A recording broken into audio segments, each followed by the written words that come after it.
Écoutez, moi je m'appelle donc Daniel De Fusco, je suis pêcheur depuis 1985, issu d'une famille de pêcheurs depuis 5 générations. On n'était pas en Corse avant, on était sur le continent, dans la ville de Martigues, dans les Bouches-du-Rhône. Et voilà, tout de suite je me suis intéressé un peu au fonctionnement des prud'hommes, du comité, pour savoir un petit peu comment on pouvait défendre la pêche corse, avec tous les enjeux que ça comportait. Et je suis prud'homme de Bastia, donc de la prud'homie de Bastia Cap Corse, depuis 3 ans, le premier prud'homme, et président du comité des pêches de Corse aussi depuis juin 2022. Le comité des pêches, en fait, c'est la représentation de notre profession auprès des instances, qu'elles soient régionales, nationales et européennes.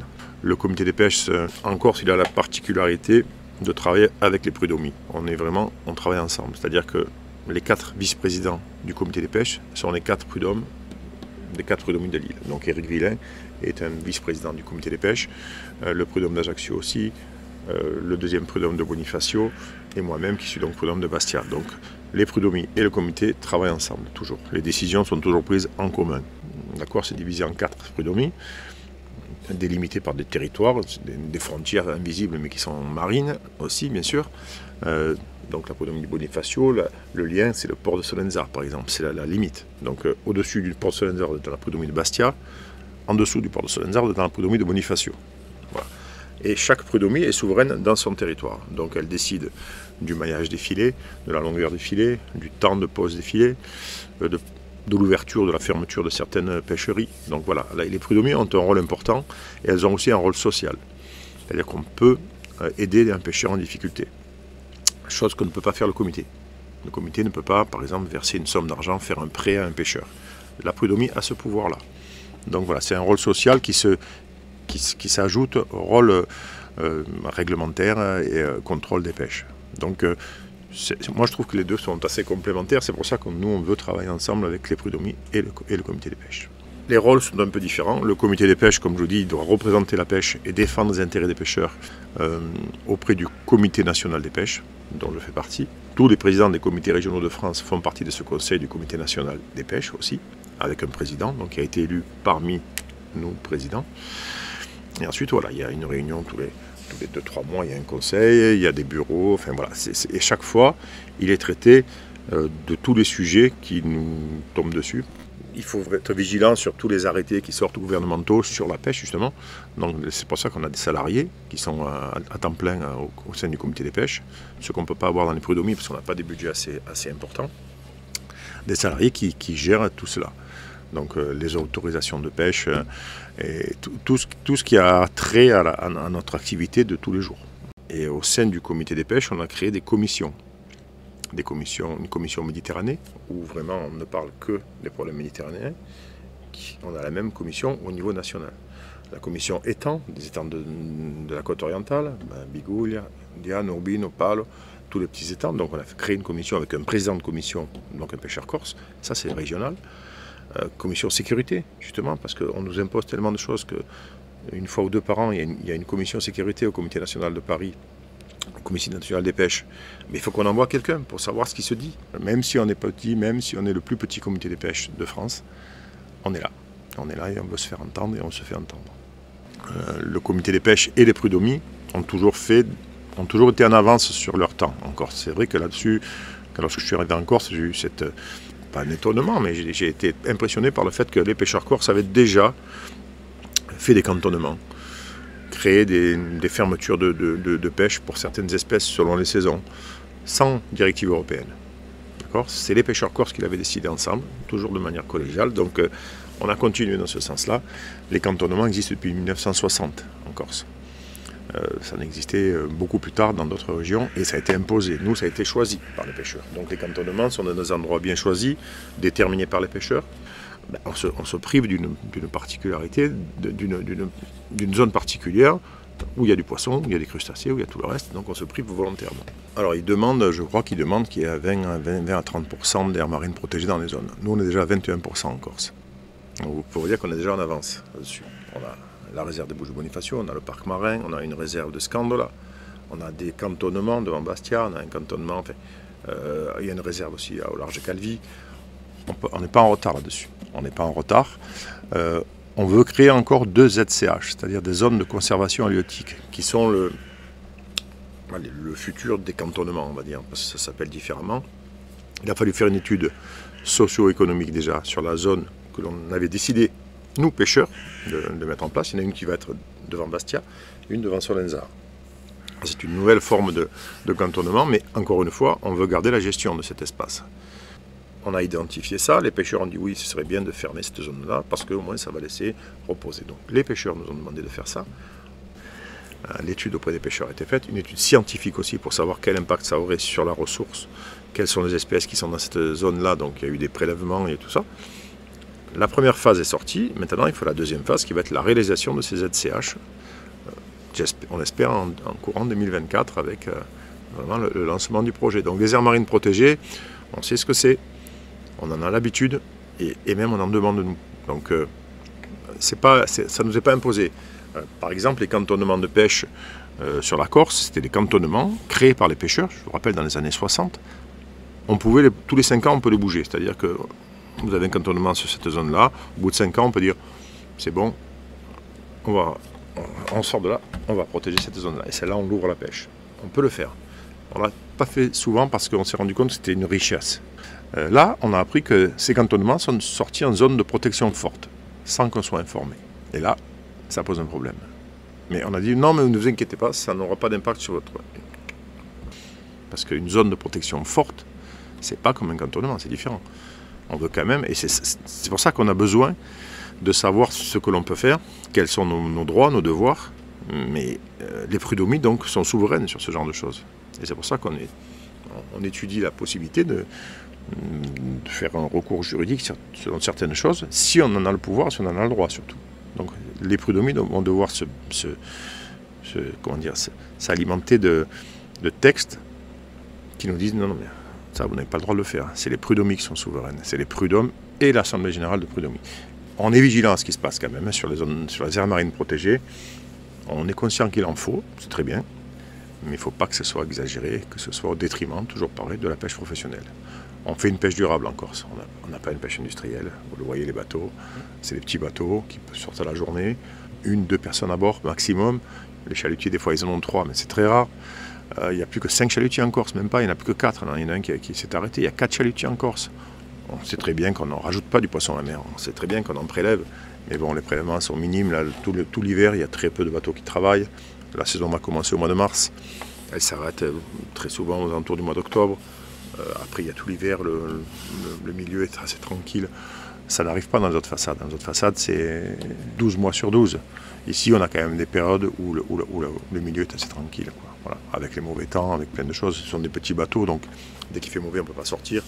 Et voilà, on a une flottille vieillissante. Il faut savoir que la majorité des bateaux a plus de 35 ans en Corse. Donc, c'est comme si vous demandiez à un agriculteur de travailler avec un tracteur de 40 ans. Il va faire la gueule, hein, il ne va pas être content. Mais nous, on est obligé de travailler avec des bateaux qui ont 30-35 ans. Il y a un chalutier, il est sorti, il n'est pas là. Il a 76 ans. Un chalutier. Il a le double de l'âge de son patron. Je ne sais pas si vous voyez. Le patron a 39 ans, lui il en a 77, le bateau. Je veux dire, il y a un truc qui ne va pas. Donc il faut moderniser la flottille de pêche, sans pour autant augmenter l'effort de pêche. Il faut moderniser pour la sécurité, pour l'économie aussi. Donc un jeune pêcheur comme Hollywood qui s'installe, acheter un bateau, ça vaut 100-200 000 euros. Sans une petite aide, un petit coup de pouce, on n'y arrivera jamais. Donc qu'est-ce qu'il fait le jeune pêcheur? Il achète un vieux bateau d'un pêcheur qui s'arrête, qui part à la retraite, ou un de ses anciens patrons qui s'arrête, il dit bah, mais il se retrouve avec un vieux bateau qui n'est pas performant, qui est âgé, et avec lequel il va se planter. Au bout de 2 ans, il est mort. Il faut lui donner un outil performant, plus de sécurité, moins de consommation de gasoil ou d'essence, et ça va être une pêche durable.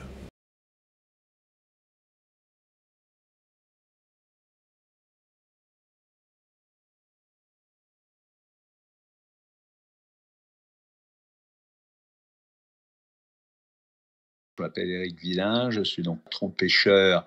J'ai commencé la pêche dans les années 1978 et je suis devenu patron-pêcheur en 1982. Dans la prud'homie de Ballague, dont je suis aussi également le premier prud'homme. Donc j'ai à peu près une vingtaine de pêcheurs qui sont mes administrés pour être un lien avec l'administration des affaires maritimes qui s'appelle aujourd'hui la DMLC. Il y a une bonne coordination avec les 4 prud'hommies de l'île et le comité régional des pêches, qui est en fait la structure principale. Donc, nous sommes à la fois des sentinelles et puis des témoins de toute cette diminution, cette régression et ces difficultés que rencontre la profession. Et pour vous donner un petit exemple, très souvent, les prud'hommies sont considérées par l'administration, on va dire, on nous demande nos avis, mais ce sont souvent des voix consultatives.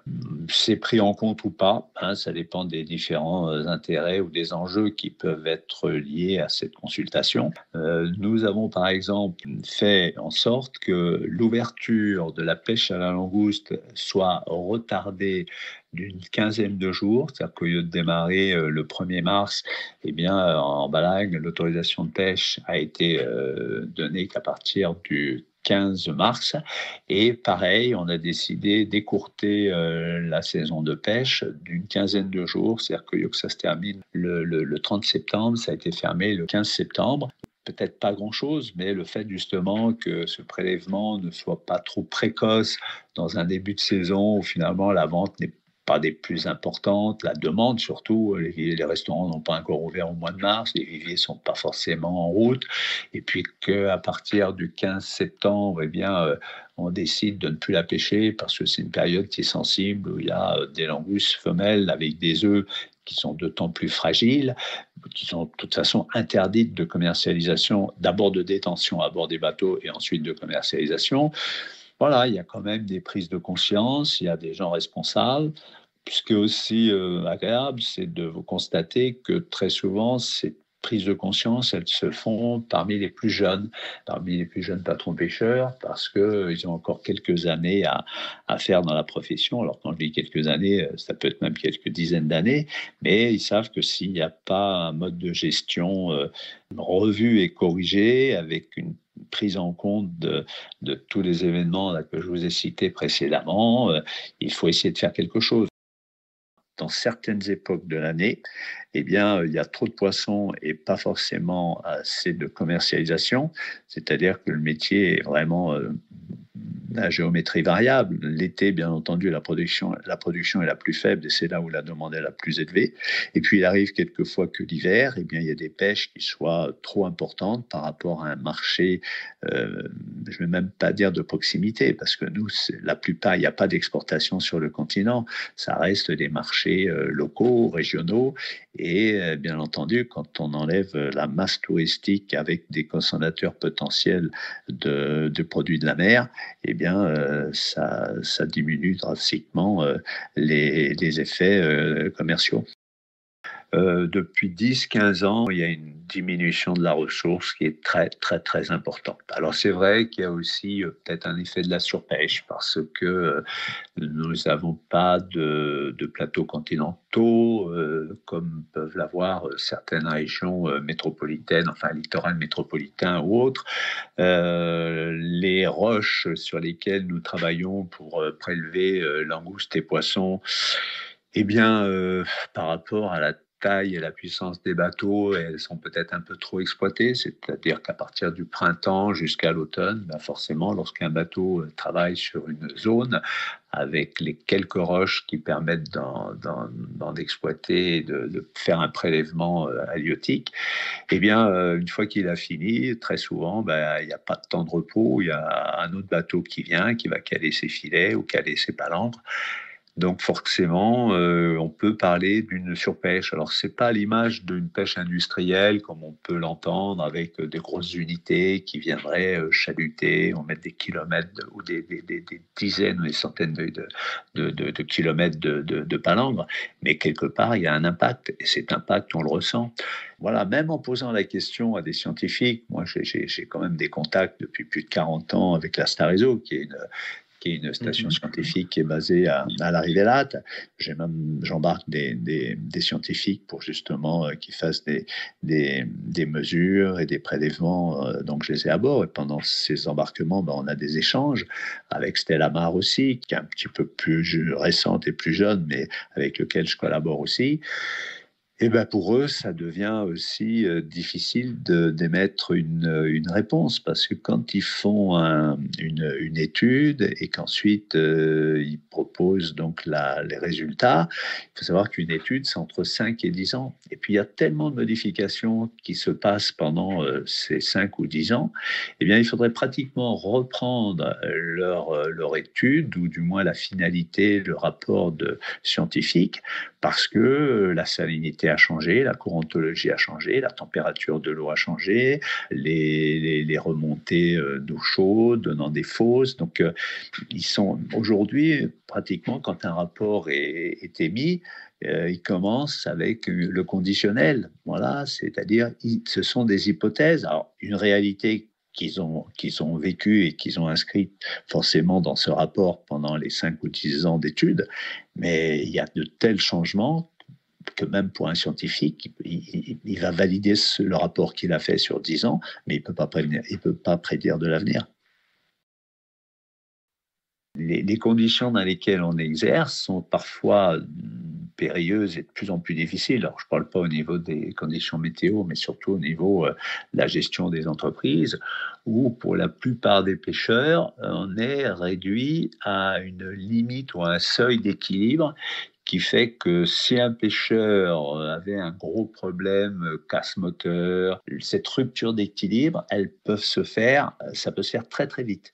Et quand on connaît la moyenne d'âge d'un patron pêcheur en Méditerranée, mais je pense que c'est peut-être même au niveau national, c'est 57, 58 ans, eh bien, on voit bien que c'est pas un métier d'avenir, mais ça, je vous l'ai dit précédemment.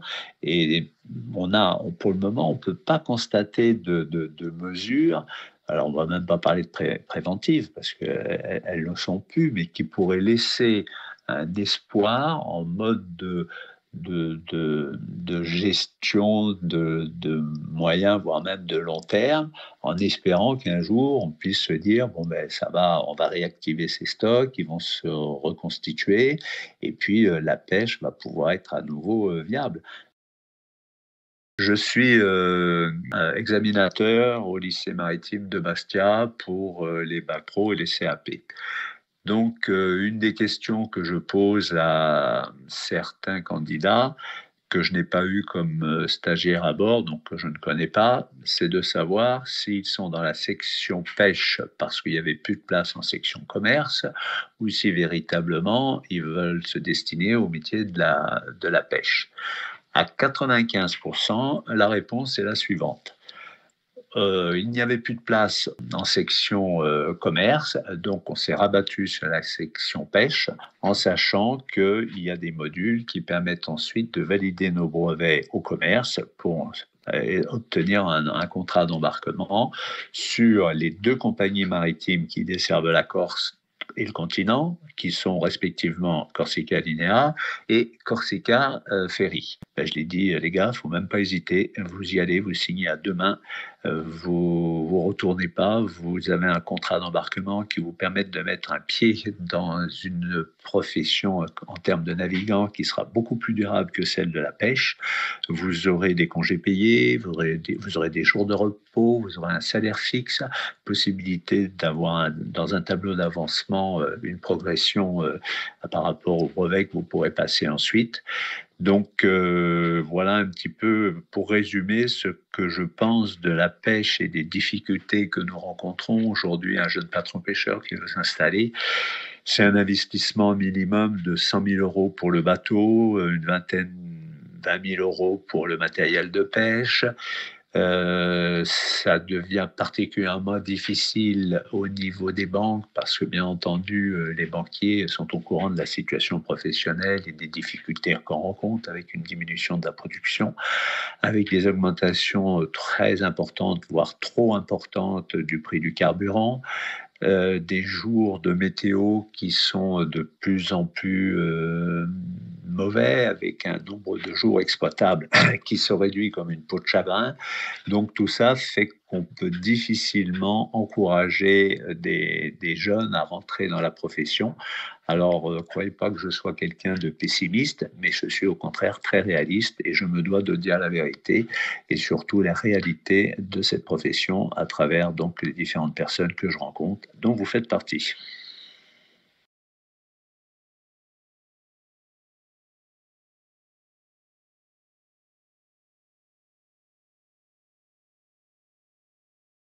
Alors, Sébastien Rialan, famille de pêcheurs, troisième génération, et j'entame ma 19e saison de pêche, donc bon, je pense que je maîtrise un petit peu la pêche professionnelle. Donc, je suis spécialisé dans la pêche au thon et à l'espadon, et la technique de pêche que j'utilise s'appelle la palangre. Donc, palangre dérivante avec des flotteurs et des réglages qui me permettent de pêcher aussi bien sur l'eau que dans des profondeurs plus importantes quand je vais chercher l'espadon. Alors, quand je vous dis que je suis spécialisé dans ces deux espèces, c'est que bon, mon grand-père avant lui ont gardé vraiment cette spécialité. J'ai pas démarré sans rien. J'ai démarré avec de la maîtrise, avec de l'expérience, avec du savoir-faire. Et c'est compliqué de nos jours de se diversifier dans... On pourrait croire qu'un pêcheur peut pêcher ce qu'il veut, mais c'est pas si simple. On ne peut pas se diversifier facilement. Il faut vraiment être spécialisé dans quelque chose. Et moi, je me suis spécialisé dans la palangre. Alors, je suis sur une île en Corse, et donc je dépends d'un marché local. Donc, quand on arrive avec une grosse pêche, il suffit que le pêcheur d'à côté ait une pêche aussi, et qu'il soit rentré 1 heure plus tôt. Et le restaurateur du coin, il ne va pas acheter votre poisson parce qu'il a acheté celui du pêcheur d'avant. Finalement, il y a une année où l'Europe nous tombe dessus, alors que je travaillais avec mon père en tant que marin. L'Europe nous tombe dessus et nous attribue des quotas de pêche, avec des restrictions relativement fortes sur les espèces qu'on ciblait. Là, un problème se pose, c'est que ce qu'on pouvait pêcher annuellement se retrouve divisé par 2, voire même par 3, à cause de ces quotas. Et on ne peut pas déroger, il faut qu'on trouve des solutions. Qu'est-ce qu'on fait? On décide de valoriser encore plus les produits. Alors, comment valoriser? Là, pour le coup, je jette des fleurs à ma femme, puisque l'idée vient d'elle. Elle me dit, on va créer quelque chose qui n'existe pas, on va créer une conserverie autour du thon rouge. Et j'ai créé la première conserverie de thon rouge de France. Alors, j'ai été aidé par l'Office de l'environnement de la Corse. J'ai été aidé par le comité régional des pêches. Bon, j'ai été aidé par beaucoup de monde. Donc, je faisais partie d'une organisation de producteurs qui s'appelait la Satoan. Donc, l'OP finit par lancer un label, label pêche durable d'abord. Et le label, ils nous sortent des critères qui sont des critères. Ça va du produit qu'on utilise pour nettoyer le pont du bateau, qui doit être éco-labellisé, jusqu'aux mutuelles qu'on prend pour les marins. Enfin, je vous passe tous les critères. Je ne sais même pas s'ils sont disponibles, si vous pouvez les visualiser, mais j'ai pu avoir la chance de tous les surmonter. J'ai fait partie des 15 premiers bateaux labellisés pêche durable de Méditerranée. A suivi le label MSC. Alors, le label MSC, il y avait 2 ou 3 critères supplémentaires par rapport au premier, donc bon, je l'ai eu aussi facilement. J'ai été représentant de la marque, mais ça c'est une marque qui a été déposée par l'OP et la Satoan, la marque thon rouge de ligne. Mais à chaque fois que je vous donne une marque ou un label, il y a toujours un cahier des charges avec des critères à respecter derrière. Donc la marque thon rouge de ligne, c'est plus une marque qui était axée sur la qualité du poisson. En fait, le poisson, nous, on le respectait quand on le pêchait. On le tuait cérébralement, mais on faisait du produit un produit de qualité. On le saignait, on le mettait dans des caisses, parce que les gens, ils jettent le poisson dans les voitures, et même pas, ils le mettent dans une caisse. Donc nous, on le mettait dans des caisses, on le glaçait, on le filmait, enfin, on faisait tout ce qu'il y avait à faire pour que le poisson soit de qualité. Et donc, grâce à ça, j'ai décroché aussi des labels de qualité. Label thon rouge de ligne, label espadon de ligne. Le plus gros défi, et franchement, il est usant au quotidien, il est politique, en fait. C'est que l'Europe, par l'intermédiaire de la France, met tous les œufs dans le même panier. Un pêcheur reste un pêcheur. Donc le gros bateau qui va venir en 1 heure pêcher ce que moi je pourrais pêcher en toute une vie, Lui doit peut-être avoir des limitations, des restrictions, des quotas de pêche, enfin je sais pas, tout ce qu'il faut pour que la ressource se reconstitue et qu'on puisse voilà, retrouver des choses dans l'avenir. Mais limiter un petit artisan sur un bateau de 9,98 m avec 2 membres d'équipage à bord, lui donner les mêmes restrictions, un quota de pêche, alors que je ne pourrais jamais vider la mer, même si je le voulais, j'y arriverais pas avec un hameçon, alors qu'eux, ils arrivent, ils prennent des mattes de thon entières. Je pense que c'est là que c'est injuste. Et les difficultés, elles sont là parce qu'on subit les mêmes restrictions, elles sont usantes et elles sont injustifiées, quoi. Le thon rouge, il y a des périodes de fermeture et des périodes d'ouverture, elles sont pareilles pour tout le monde. Les restrictions de débarquement, j'ai pas le droit de débarquer mon poisson après 18 h. Alors pour peu qu'on ait traîné un petit peu en mer, je sais pas, il y a quelque chose qui nous venait mal, il y a du mauvais temps, il y a quelque chose qui aurait pu nous faire rentrer un peu plus tard que d'habitude, le poisson on est obligé de le garder à bord jusqu'au lendemain matin à 8 h parce qu'on a dépassé les 18 h. Mais quel intérêt chez un petit artisan? Il n'a pas de congélateur, il n'a pas de chambre froide à bord, il ne peut pas garder son poisson comme il veut. Donc il y a plein de choses qui font que, voilà, je pense que ce qui est usant, c'est des problèmes politiques.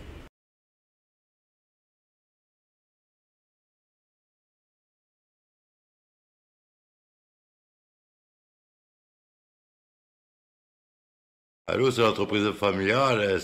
On a été les premiers à faire des huîtres des moulins ici à Diane. Voilà. Après, on a vendu des parts, tout ça, ça fait qu'on s'est retrouvé à 3 exploitants. Voilà. Et après, moi, je suis la 5e génération d'exploitants d'huîtres. Mon arrière-grand-père, c'était les poissons.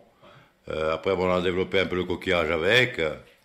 C'était une petite exploitation au départ, voilà. Voilà, moi, après, j'ai repris ça, ça fait pas longtemps, ça fait pas longtemps, ça fait bientôt 17 ans. J'ai fait d'autres métiers, hein. J'étais dans la distribution alimentaire, j'ai toujours dans la distribution. Après, mon père, étant fatigué et tout, il m'a demandé à rentrer pour récupérer les parts et tout.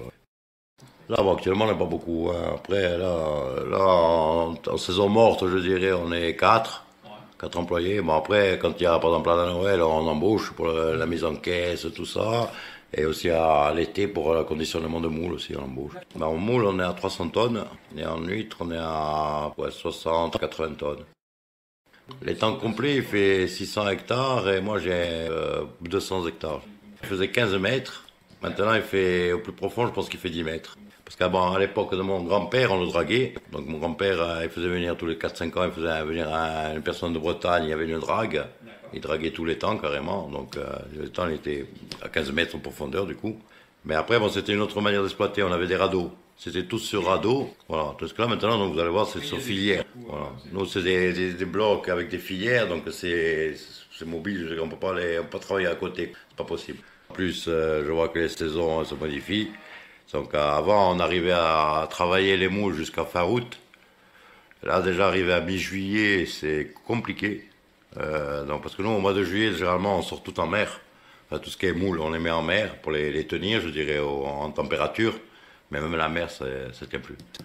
Voilà, j'ai ce jeu de la casse même en mer et le réchauffement de la mer. Hein, je veux dire, il y a, je pense avant, elle était à 20. Là, moi, je suis en profondeur, je suis à 22 mètres de profondeur.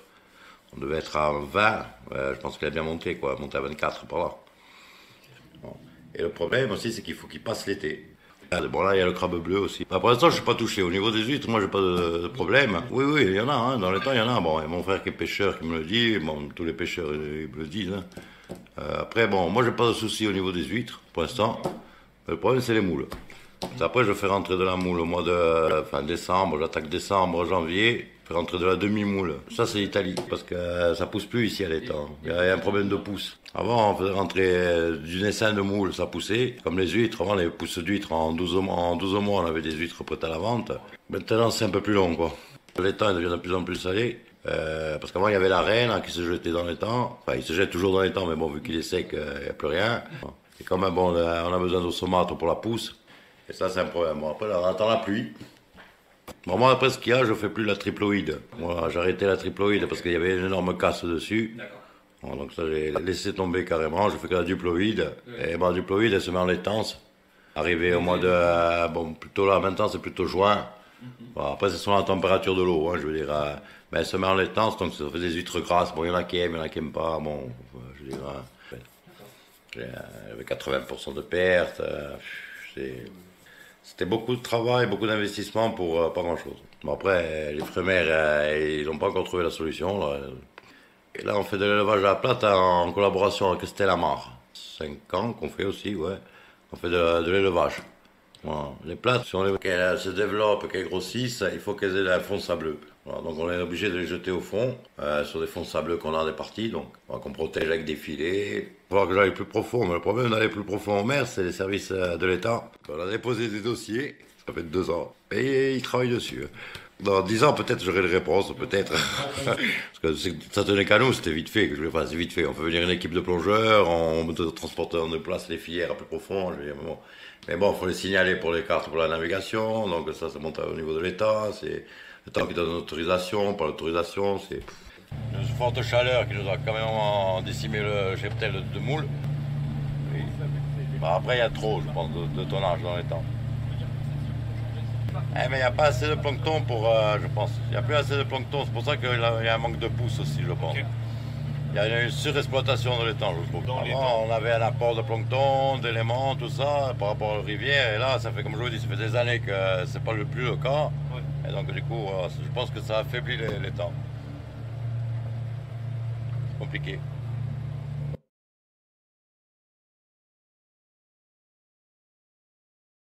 Alors bonjour, je m'appelle Catherine Riera, je suis secrétaire générale donc, de Gloria Maris et donc nous sommes aujourd'hui réunis pour parler plus spécifiquement d'Aquadea, donc qui est notre site et notre marque en Corse, même si ça a été pendant longtemps Gloria Maris la marque de la Corse, puisque en fait c'est au moment de la croissance externe en 2013 que la marque Corse est devenue la marque du groupe.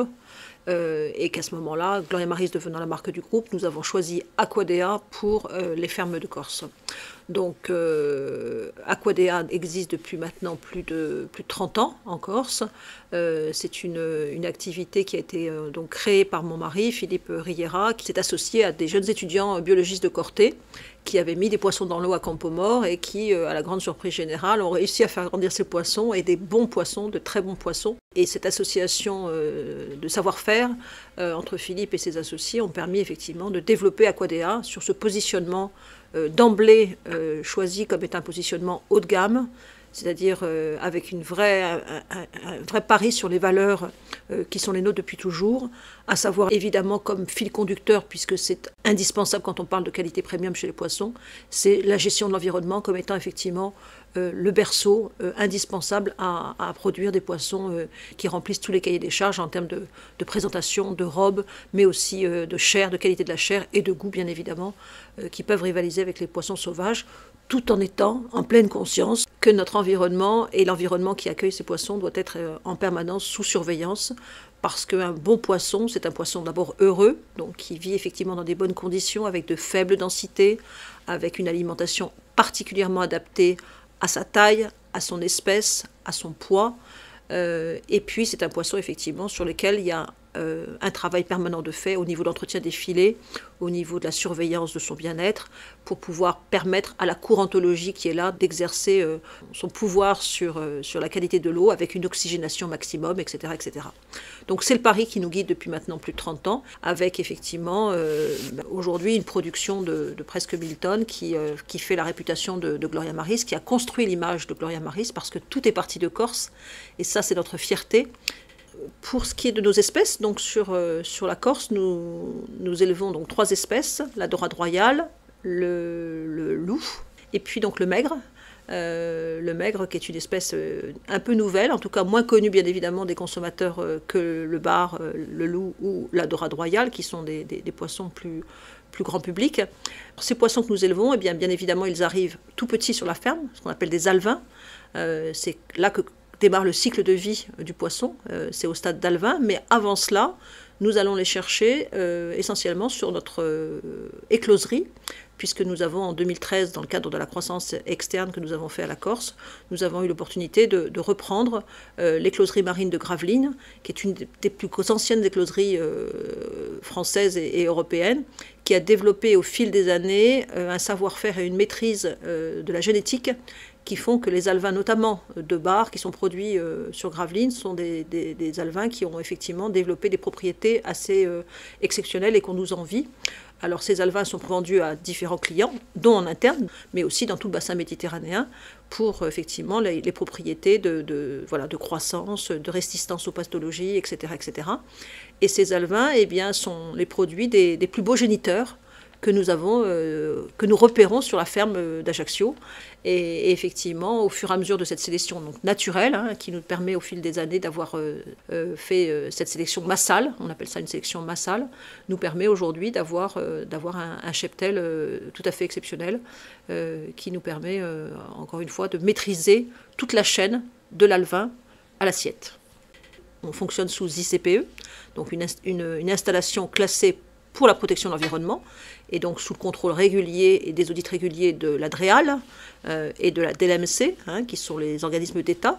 Et puis ensuite, il y a des démarches plus volontaristes qui sont propres à notre entreprise, et nous avons mis en place de très nombreux programmes de recherche qui nous amènent et qui nous positionnent effectivement en questionnement permanent sur qu'est-ce qu'on peut faire pour améliorer encore la qualité de nos poissons, encore notre impact environnemental, et c'est comme ça qu'on a tissé des liens et des partenariats très étroits avec par exemple le CEDAMAR à Bastia, et en partenariat aussi avec l'IFREMER, avec l'Agence française pour la biodiversité, avec Suez Environnement, et on a développé plusieurs programmes de recherche qui ont tous vocation à répondre à cette problématique et à ce souci que nous avons constant, permanent, d'étudier toutes les pistes et solutions imaginables pour continuer cet axe de progrès pour, encore une fois, réduire notre impact sur l'environnement et sur la nature.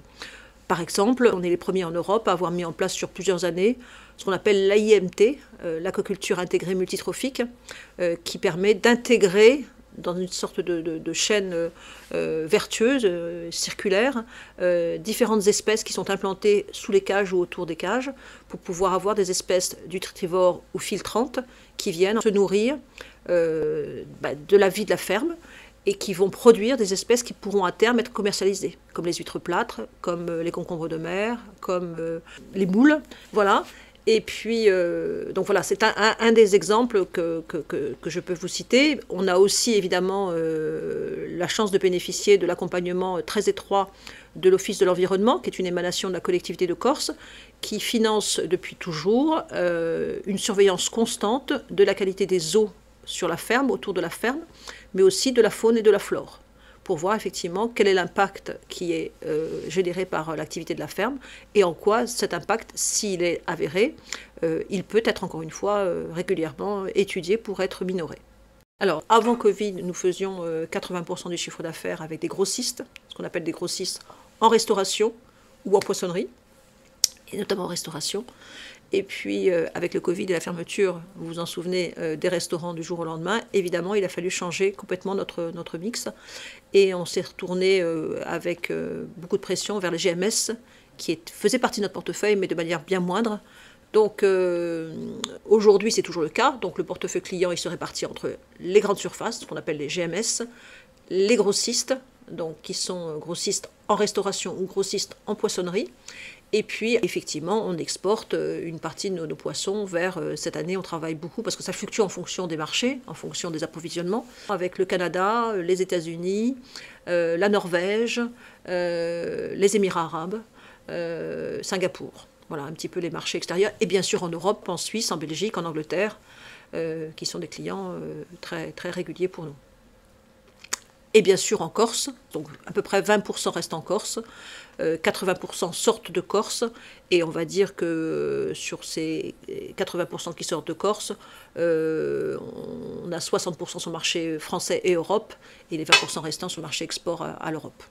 Alors pour cette perception de nos métiers, de nos process, de nos produits par le grand public, Oui, je pense que la perception a évolué au fil du temps, de parce que effectivement, d'abord, nos produits ont fait leur chemin et ont rencontré des porte-paroles réputés.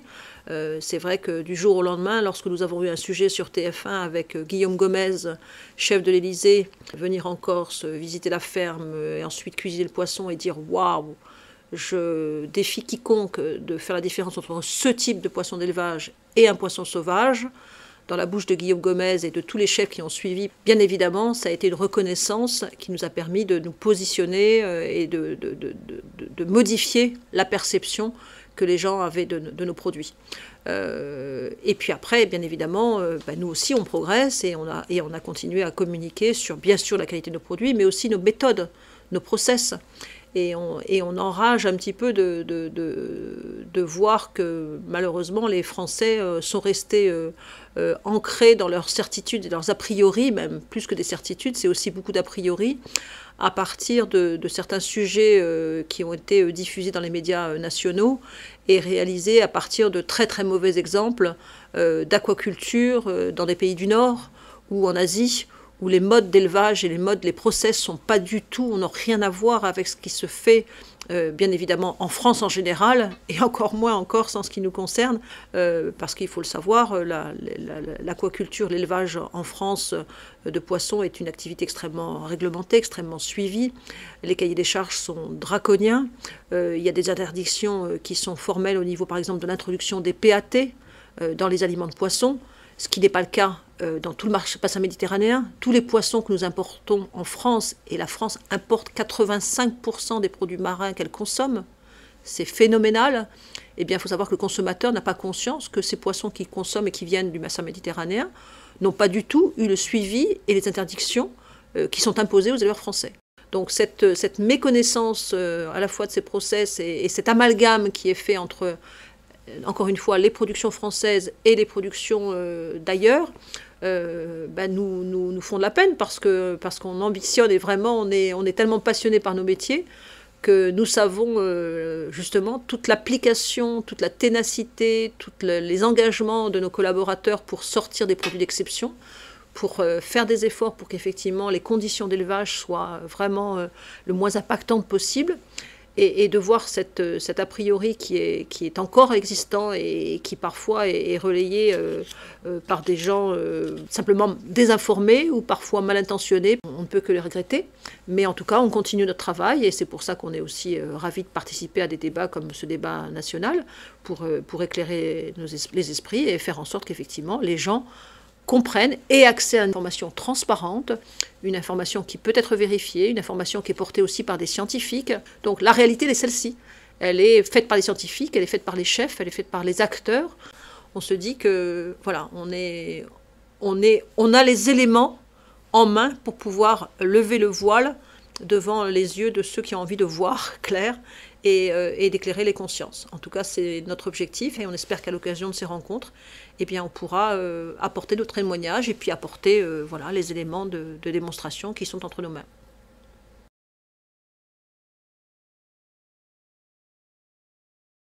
Je me présente Thibaut Mann, dirigeant de la société Corse Marais, entreprise basée sur Bastia. C'est une société familiale créée par M.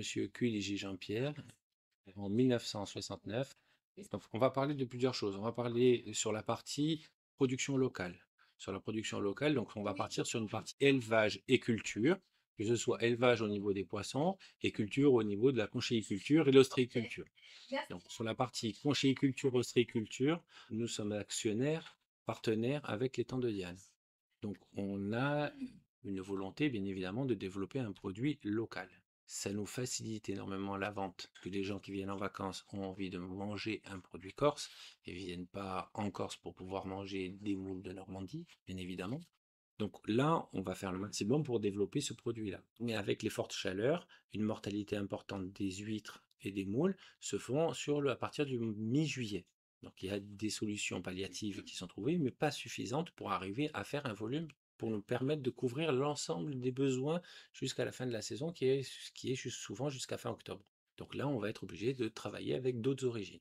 Sur le produit d'élevage, en ce qui concerne le poisson, là, on a quelque chose d'assez linéaire sur l'ensemble de l'année. On travaille avec le groupe Aquadea, la ferme Gloria Maris basée sur Ajaccio, et là, on arrive à avoir l'ensemble de nos besoins sur un produit corse. Et c'est 95% de nos ventes d'élevage se font avec ces produits-là, sur le produit corse. Nous, on travaille le loup, la dorade, le maigre, après on va avoir le saumon. Ce sont les espèces différentes qu'on va avoir sur l'élevage, et uniquement celles-ci. Donc le saumon, on n'en a pas encore dans le golo, donc on va être obligé de faire de l'importation, on va travailler sur du label rouge. Là, pour nous, l'importance du label y est vraiment significative du fait que ça nous apporte un gage de qualité et de traçabilité. Donc là, on va travailler avec une région Écosse. Après, il faut bien comprendre qu'aujourd'hui, le produit sauvage, on va voir issu de la pêche locale, il y a une saisonnalité aussi. C'est-à-dire que le Saint-Pierre va se pêcher à partir de février jusqu'à mai. On va avoir le sard qui va se pêcher aux alentours de Pâques. On va avoir au mois de juin le pajot, le chapon qui commence à cette période de l'année.